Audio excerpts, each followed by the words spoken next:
जब कोई भक्त पूज्य देवरा बाबा के पास आता तो वो उससे कहते ओम कृष्णाय वासुदेवाय हरे परमात्मने प्रणतः क्लेश नाशाय गोविंदाय नमो नमः। आज पूज्य प्रेमानंद महाराज जी भी इसी मंत्र के बारे में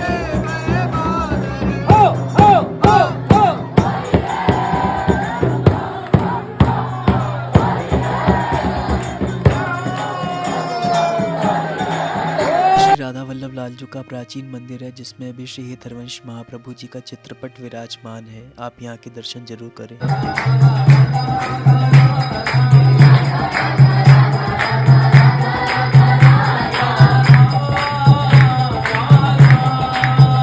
राधे राधे। उम्मीद आप सभी लोग अच्छे होंगे। तो शुरू करते हैं आज का ब्लॉग। तो आज के ब्लॉग को हम वृंदावन धाम में एक खेत में आकर के शूट कर रहे हैं। तो अगर आप मेरे पीछे देखोगे तो आपको बहुत सारे पीछे फूल के पेड़ दिख रहे होंगे और इधर खेत में कुछ बोया गया है।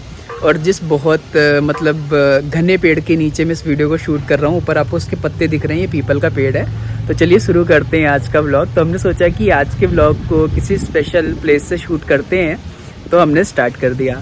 तो भैया आज की तारीख जो है वो 6 मार्च है और कल बरसाने में जो है वो लड्डू होली है। तो हम आपको बरसाने में लड्डू होली के तो दर्शन कराएंगे ही कराएंगे। अभी वृंदावन में होली का जो पीक है वो स्टार्ट हो गया है। तो भैया सब मंदिरों में खूब सुंदर सी ठाकुर जी की होली हो रही है, चाहे वो बिहारी जी हों, राधा वल्लभ जी हों, राधा रमन जी हों। तो अभी हम चलते हैं दर्शन के लिए और बढ़िया सुंदर सा हम होली का आनंद करेंगे। तो बोले वृंदावन बिहारी लाल की जय। लेकिन उससे पहले कुछ चीज़ें देख लीजिए। सुबह सुबह कई दिन ना काम काफ़ी ज़्यादा हो जाता है, तो इतने सारे बर्तन धोने पड़ गए। फिर बर्तन धोने के बाद जो किचन का टॉप है उसको साफ़ किया अच्छे से। फिर इधर अगर आप देखोगे तो इधर जो है मैं अपनी चाय जो है वो गर्म कर रहा हूँ। तो थोड़ी सी चाय गर्म हो जाए, इसको पी के चलते हैं दर्शन के लिए। इधर मैंने क्या किया कि मीठे की जगह पर अभी 2-3 दिन से ना देसी खांड यूज़ करनी शुरू कर दी है। अगर आप देखोगे ना तो इसको हम देसी खांड कहते हैं। तो ये बेसिकली क्या होता है कि ये स्वास्थ्य को उतना नुकसान नहीं करती जितना कि लोग कहते हैं चीनी, क्योंकि चीनी के फिल्ट्रेशन में कई सारे केमिकल यूज़ किए जाते हैं और जो खांड होती है उसमें इतने केमिकल यूज़ नहीं किए जाते। ये डब्बा पता नहीं बंद क्यों नहीं हो रहा है, मैं ट्राई कर रहा हूँ इसको बंद करने का। अच्छा शायद ये अलग तरीके से बंद होगा। हाँ बंद हो गया। तो मैं आपको एक चीज़ और दिखाता हूँ। देखो इतने सारे कपड़े हैं जो कि मैंने धुले थे और धुलने के बाद अभी इनको तह करना है, इसको प्रेस करना है। मेरे साथ क्या होता है कि जो कपड़े हैं वो मैं सारे एक साथ ही धुलता हूँ, इसीलिए कपड़े धुलने में भी मैं तंग हो जाता हूँ और फिर उनको तह करना, प्रेस करना भी होता है। बट करना तो पड़ेगा क्योंकि कपड़े तो गंदे होते ही हैं और बदलने भी पड़ते हैं। एक दिन ना पूरी की पूरी धूल उड़ रही थी, तो अगर आप देखोगे ना पूरा का पूरा डस्ट लगी हुई है यहाँ पे भी और इस हैंडल पे भी, मतलब पूरा का पूरा डस्ट है। कहते हैं ना चलो मन वृंदावन की ओर। तो ये वृंदावन की लताएं पताएं और आप पुष्पों के दर्शन कर रहे हैं। फिर हम वृंदावन धाम के परिक्रमा मार्ग से दर्शन के लिए जाने लगते हैं। आज वृंदावन में उतनी ज़्यादा भीड़ नहीं है क्योंकि बहुत कम भक्ति दिख रहे थे।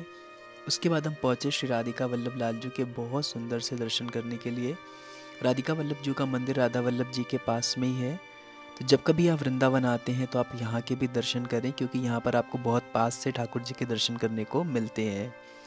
फिर हम पहुँच गए श्री राधा वल्लभ लालजू के दर्शन करने के लिए। और राधा वल्लभ लालजू बहुत ही ज़्यादा प्यारे लग रहे थे, वो तो हर रोज़ इतने प्यारे लगते हैं। और फिर हमने उनके बहुत सारे भक्तों के दर्शन किए जो कि दूर दूर से आए हुए हैं। उसके बाद हमने सोचा कि चलते हैं श्री हरवंश महाप्रभु जी के मंदिर के भी दर्शन कर लेते हैं, जो कि राधा वल्लभ लालजू का पुराना मंदिर है। और अभी आप श्री हरवंश महाप्रभु जी के मंदिर के दर्शन कर रहे हैं। ये बहुत ही प्राचीन, बहुत दिव्य मंदिर है। तो जब कभी आप वृंदावन आते हैं तो यहाँ के भी दर्शन करें। जैसे ही हम सेवा कुंज पहुँचते हैं देखते हैं मस्तरा बाबा पेपर पढ़ रहे होते हैं। फिर उसके बाद में हम सेवा कुंज की लताओं पताओं के दर्शन करते हुए पहुँच जाते हैं सेवा कुंज वारी के दर्शन के लिए, जहाँ से हमें मिलती है बीड़ी प्रसाद। और उसके बाद में एक बंदर हमें चश्मे का इंतजार करता हुआ दिखाई देता है और फिर हम पहुँचते हैं मीराबाई जी के मंदिर।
इतने सारे मंदिरों के दर्शन करने के बाद शाम के समय हमें जाना है पूज्य देवरा बाबा जी के आश्रम, जो कि श्री तटिया स्थान के सामने देवरा घाट के उस तरफ पड़ता है।